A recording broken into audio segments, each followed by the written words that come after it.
Hello student, मैं आशीष और आपको स्वागत करता हूं आपके अपने चैनल ज्ञान गांडी पे। और आज हम लोग चर्चा करेंगे फिजिक्स का ऑब्जेक्टिव। पिछले वीडियो में हम लोग क्वेश्चन नंबर 25 तक देख लिए थे, तो हम लोग को 26 नंबर क्वेश्चन में दिया हुआ है कि अवतल लेंस का आवर्धन क्या होता है।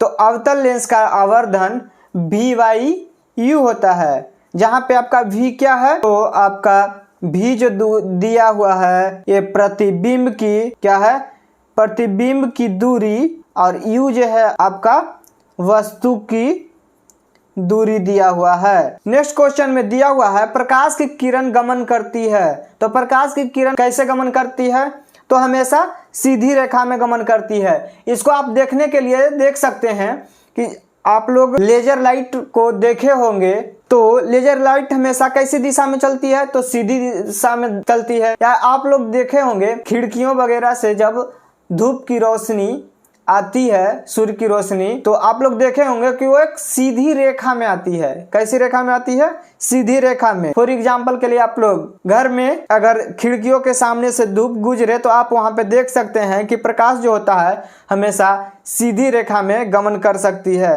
या आपके पास अगर टॉर्च हो तो उसको आप जला के देखेंगे तो आपको पता चलेगा कि प्रकाश जो होता है हमेशा सीधी रेखा में गमन करती है। जब आप टॉर्च जलाइएगा तो उससे होता क्या है कि प्रकाश से गमन करती हुई सीधी रेखा की ओर आगे बढ़ती चली जाती है। उसको आप कहीं भी डिफ्लेक्शन इधर उधर बिखरते हुए नहीं देख सकते हैं। नेक्स्ट क्वेश्चन आपका दिया हुआ है कि आपतित किरण अभिलंब के साथ आपतन बिंदु पर जो कोण बनाती है क्या कहलाती है। तो सबसे पहले देखेंगे हम लोग कि आपतित किरण, अभिलंब और आपतन बिंदु कहते किसको हैं। तो जब किसी समतल सतह पे, किस पे? किसी समतल सतह पे, ये आपका एक समतल सतह है जिसपे प्रकाश आती है और आकर फिर वापस उसी दिशा में लौट जाती है, तो जो किरण प्रकाश की किरण सतह पर आके टकराती है उसको हम आपतित किरण कहते हैं। क्या कहते हैं? आपतित किरण कहते हैं। और जो बिंदु पर आकर आपतित किरण मिलती है उसे हम आपतन बिंदु कहते हैं। आपतन बिंदु कहते हैं। और जो बिंदु से टकरा कर वापस उसी दिशा में चली जाती है उसे हम लोग परावर्तित किरण कहते हैं। क्या कहते हैं? परावर्तित किरण कहते हैं। तो फिर कहता है कि आपतित किरण और आपतन बिंदु पर डाला गया अभिलंब, यानी कि आपतन बिंदु पर जो लंब डाला जाता है उसको हम लोग, लंब मतलब आप लोग क्या समझते हैं, यानी कि किसी भी पॉइंट पे 90 डिग्री एंगल पे या 90 डिग्री का कोण पे हम लोग खड़ा कर देंगे तो उसको ही हम लोग लंब बोलते हैं। तो फिर कहता है कि आपतित किरण और अभिलंब। तो आपतित किरण क्या है? ये है, और ये आपका क्या हो गया? अभिलंब हो गया। तो बोलता है कि आपतित किरण कौन सा कोण के बारे में बोल रहा है? ये। तो आपतित किरण और अभिलंब के साथ आपतन बिंदु पर जो कोण बनता है तो इस कोण को हम लोग क्या बोलते हैं? आपतन कोण बोलते हैं। क्या बोलते हैं? आपतन कोण। तो आपका फर्स्ट नंबर आंसर हो जाएगा क्या? आपतन कोण। और जब परावर्तित किरण, क्या? परावर्तित किरण और अभिलंब के बीच में जो कोण बन जाएगा उसको हम लोग परावर्तन कोण बोलते हैं। तो हमारा क्या हो जाएगा?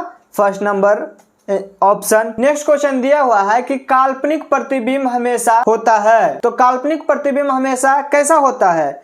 तो काल्पनिक प्रतिबिंब को आप देखने के लिए जब भी आप लोग ऐनक में देखते हैं तो क्या कैसा प्रतिबिंब वो होता है? तो वो काल्पनिक प्रतिबिंब होता है, क्योंकि हम लोग जानते हैं कि समतल द्वारा बना प्रतिबिंब क्या होता है? काल्पनिक होता है। और समतल दर्पण का सबसे बढ़िया एग्जाम्पल है, आप लोग घर में जो शीशे का उपयोग करते हैं उसको हम लोग काल्पनिक, उसको हम लोग समतल दर्पण बोलते हैं। तो समतल दर्पण द्वारा बना प्रतिबिंब हमेशा क्या होता है? काल्पनिक होता है। तो आप लोग को जो ऐनक में प्रतिबिंब बनता है वो कैसा होता है? सीधा होता है। तो काल्पनिक प्रतिबिंब हमेशा कैसा होता है? सीधा होता है। तो आप इस बात से याद रखिएगा, जब भी पूछेगा काल्पनिक प्रतिबिंब तो आप इमेजिन कर लीजिएगा कि आप किसी ऐनक के सामने खड़े हैं तो उससे बना प्रतिबिंब आपका कैसा बनता है? तो काल्पनिक प्रतिबिंब हमेशा ऐनक में सीधा बनता है। फिर आपका नेक्स्ट नंबर क्वेश्चन है कि समतल दर्पण में प्रतिबिंब का आवर्धन क्या होता है। समतल दर्पण में प्रतिबिंब का आवर्धन जो होता है वो 1 के बराबर होता है। क्यों 1 के बराबर होता है? तो हम लोग जानते हैं कि अगर यहाँ पे कोई दर्पण रखा जाए और दर्पण के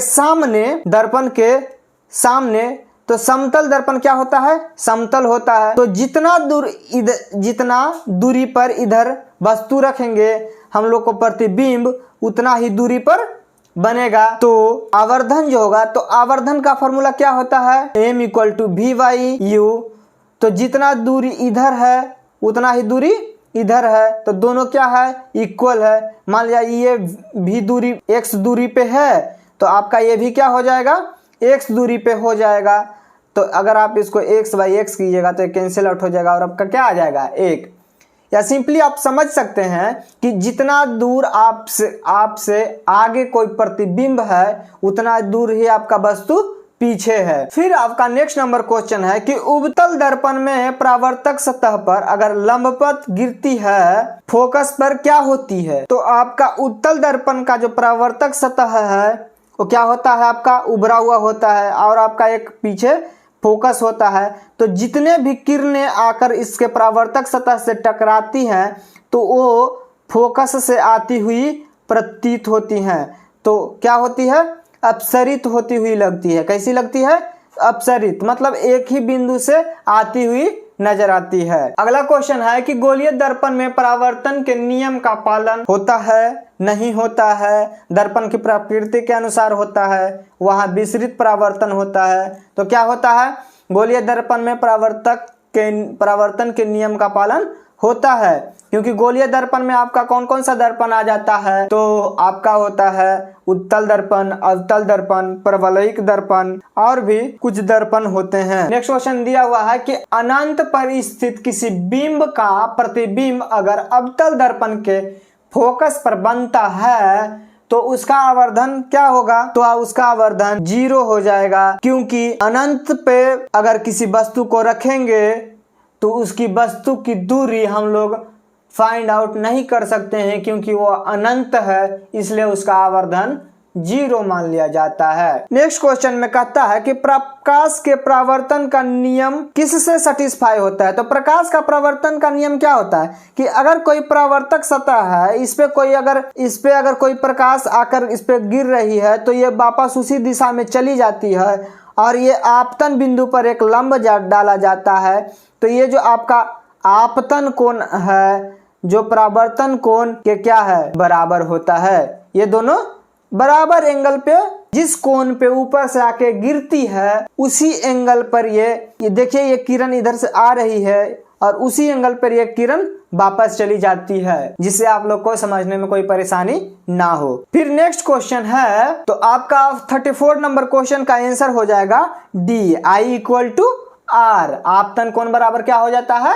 परावर्तन कोण। फिर हम लोग नेक्स्ट क्वेश्चन में बात करेंगे कि एक अवतल दर्पण में वस्तु की स्थिति, क्वेश्चन है कि एक अवतल दर्पण में वस्तु की स्थिति फोकस और ध्रुव के बीच में हो तो प्राप्त प्रतिबिंब कैसा होगा? तो आपका आभासी और क्या होगा?